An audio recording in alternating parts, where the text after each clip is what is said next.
श्री शिवाय नमस्तुभ्यम।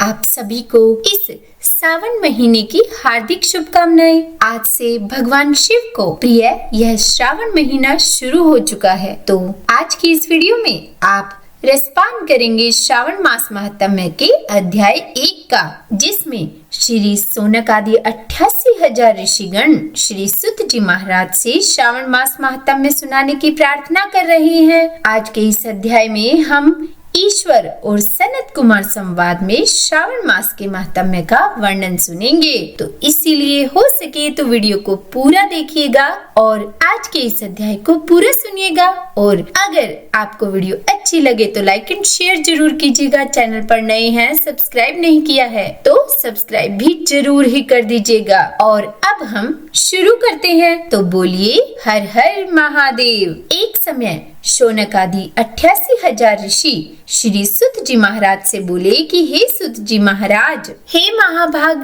हे व्यास शिष्य, हे अकल्मष, आपके मुख कमल से अनेक आख्यानों को सुनते हुए हम लोगों को तृप्ति नहीं होती है, अपितु बार बार सुनने की इच्छा बढ़ती जा रही है। तुला राशि में स्थित सूर्य में कार्तिक मास का महात्म्य, मकर राशि में माघ मास का महात्म्य और मेष राशि में स्थित सूर्य में वैशाख मास का महात्म्य, और इसके साथ उन मासों के जो भी धर्म हैं उन्हें आपने भली भांति कह दिया। यदि आपके मत में इनसे भी अधिक महिमामय कोई मास हो तथा भगवत प्रिय कोई धर्म हो तो आप उसे अवश्य कहिए, जिसे सुनकर कुछ अन्य सुनने की इच्छा हमारी न हो। वक्ता को श्रद्धालु श्रोता के समक्ष कुछ भी छिपाना नहीं चाहिए। तब श्री सुत जी महाराज बोले कि हे मुनियों, आप सभी लोग सुने, मैं आप लोगों के वाक्य गौरव से अत्यंत संतुष्ट हूँ। आप लोगों के समक्ष मेरे लिए कुछ भी गोपनीय नहीं है।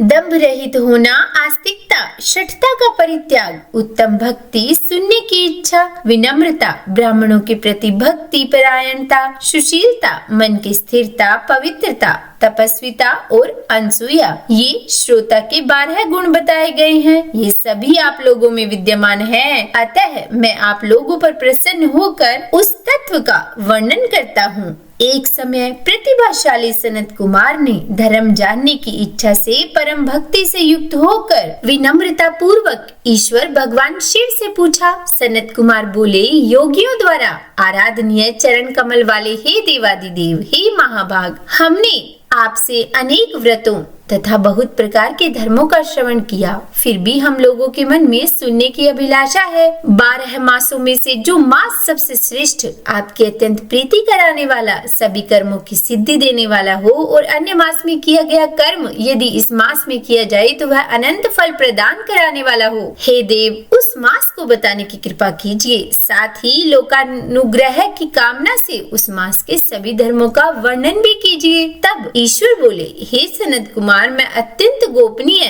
भी आपको बताऊंगा। हे सुव्रत, हे विधि नंदन, मैं आपकी श्रवण इच्छा और भक्ति से प्रसन्न हूँ। 12 मासों में श्रावण मास मुझे अत्यंत प्रिय है। इसका महात्म्य सुनने योग्य है, इसीलिए इसे श्रावण मास कहा गया है। इस मास में श्रवण नक्षत्र युक्त पूर्णिमा होती है, इस कारण से भी इसे श्रावण कहा गया है। इसके महात्म्य के श्रवण मात्र से यह सिद्धि प्रदान करने वाला है, इसलिए भी यह श्रावण संज्ञा वाला है। निर्मलता गुण के कारण यह आकाश के सदृश है, इसीलिए नभा कहा गया है। इस श्रावण मास के धर्मों की गणना करने में इस पृथ्वी लोक में कौन समर्थ हो सकता है, जिसके फल का संपूर्ण रूप से वर्णन करने के लिए ब्रह्मा जी 4 मुख वाले हुए, जिसके फल की महिमा को देखने के लिए इंद्र 1000 नेत्रों से युक्त हुए और जिसके फल को कहने के लिए शेषनाग 2000 जिह्वाओं से संपन्न हुए। अधिक कहने से क्या प्रयोजन, इसके महात्म्य को देखने और कहने में कोई भी समर्थ नहीं है।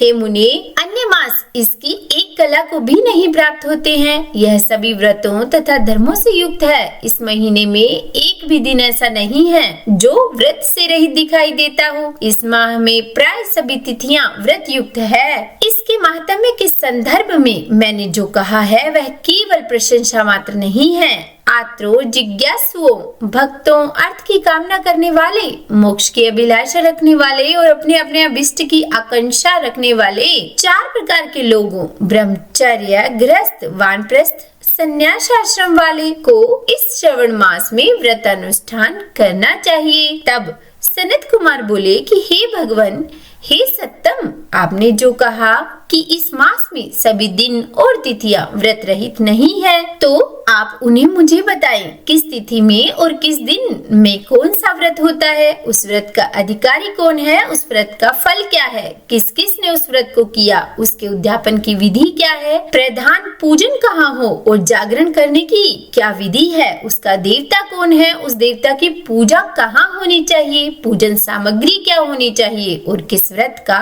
कौन सा समय होना चाहिए। हे प्रभु, यह सब आप मुझे बताइए। यह मास आपको प्रिय क्यों है, किस कारण यह पवित्र है, इस मास में भगवान का कौन सा अवतार हुआ, यह सभी मासों में श्रेष्ठ कैसे हुआ और इस मास में कौन कौन से धर्म अनुष्ठान के योग्य है। हे प्रभु, यह सब बताएं। आपके समक्ष मुझ अज्ञानी का प्रश्न करने में कितना ज्ञान हो सकता है, अतः आप संपूर्ण रूप से बताएं। हे कृपालो, मेरे पूछने के अतिरिक्त भी जो जो शेष रह गया हो उसे भी लोगों के उद्धार के लिए कृपा करके बताएं। रविवार, सोमवार, भोमवार, बुधवार, बृहस्पतिवार, शुक्रवार और शनिवार के दिन जो करना चाहिए, हे विभो, वह सब मुझे बताएं। आप सब के आदि में आविर्भूत हुए हैं, अतः आपको आदि देव कहा गया है। जैसे एक की विधि बाधा से अन्य की विधि बाधा होती है, वैसे ही अन्य देवताओं के अल्प देवत्व के कारण आपको महादेव माना गया है। तीनों देवताओं के निवास स्थान पीपल वृक्ष में सबसे ऊपर आपकी स्थिति है। कल्याण रूप होने के कारण आप शिव हैं और पाप समूह को हरने के कारण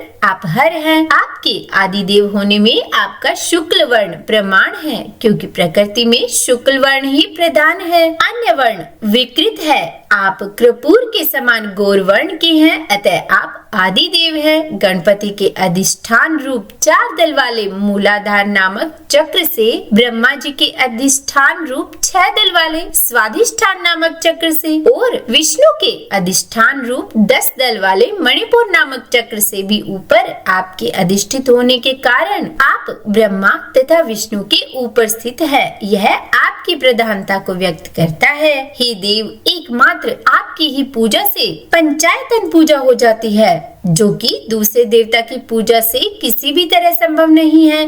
आप स्वयं शिव है। आपकी बाई जांग पर शक्ति स्वरूप दुर्गा, दाहिनी जांग पर गणपति, आपके नेत्रों में सूर्य, हृदय में भक्तराज भगवान श्री हरि विराजमान है। अन्य के ब्रह्म स्वरूप होने तथा रास के विष्णु रूप होने और आपके उस भोक्ता होने के कारण, हे ईशान, आपके श्रेष्ठताओं में किसे संदेह हो सकता है। सबको विरक्ति की शिक्षा देने हेतु आप शमशान में तथा पर्वत पर निवास करते हैं। पुरुष सूक्त में उतामृतत्व से शानो इस मंत्र के द्वारा प्रतिपादन के योग्य है, ऐसा महर्षियों ने कहा है। जगत का संहार करने वाले हलाहल को गले में किसने धारण किया? महाप्रलय की कालाग्नि को अपने मस्तक पर धारण करने में कौन समर्थ था? संसार रूप अंधकूप में पतन के हेतु कामदेव को किसने भस्म किया?